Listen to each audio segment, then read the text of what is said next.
Kuyintokozo ukubhekana kumfanekiso nawe. Inamba ke sense kusona ngisenga 5 ntambama. Isense kuphela kuma calls, ayi ku WhatsApp, ayi ma SMS. Ukuze le namba uyisebenzise ngokukhululeka, iba umuntu ongumlandeli wale channel, iba umuntu oyisubscriber, nobheka ama video, not just a subscriber, ophinda bheka ama video. Uma ungayena isubscribe, ungayena futhi umuntu obheka ubheka ama video, ungayona imember, le namba ungayisebenzisa. Pretty Mahayile, ngicanga isiphiti Pretty Mahayile or Pretty Mahale, uthi ke hi pastor, uyanicela ukubuka kuphopa kushwe itekisi usho uthini. Itekisi lingangena into eningi. Itekisi kungaba khona idalwa ezizomuntu eziziveza njengetekisi. Itekisi ingakhomba ama opportunities athile, itekisi ngaba umuntu. So number 1, ngokwesintu uma uphupha itekisi kuwuphawu lobumali kushiya. Lukhomba ukudutshwa nokuflathelwa yithongo noma yidlozi uma ungukuthi wena umuntu kamoya njengamanje.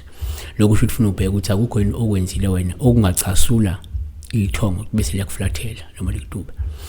2, ngokujwayelekile uma uphupha ukuthi itekisi kuwuphawu lobumali kushiya. Komunye umuntu lokho ungasho ukuthi lo muntu uzosala enkemile ngenxa yokuphuthelwa noma yokuphunyuka kwamathuba angcono ngenxa ke yokungasheshe ethathe inqumo eyiphusile noma ke ngenxa yokuphanjaniselwa abathakathi. 1 ngoba seKorinte 3 verse 15, uma umsebenzi womuntu usha uyakulahlelwa yiwo kepha yena uqobo yakusindiswa.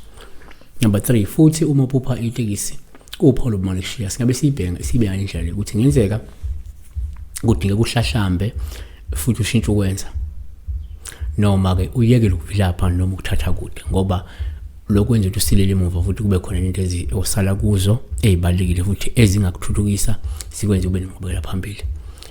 2 kaJohane 1 verse 8, futhi uJohane wesibili chapter 1 verse 8, siqaphele nini ukuze ke ningalahlekelwa ngesikubenzeleyo.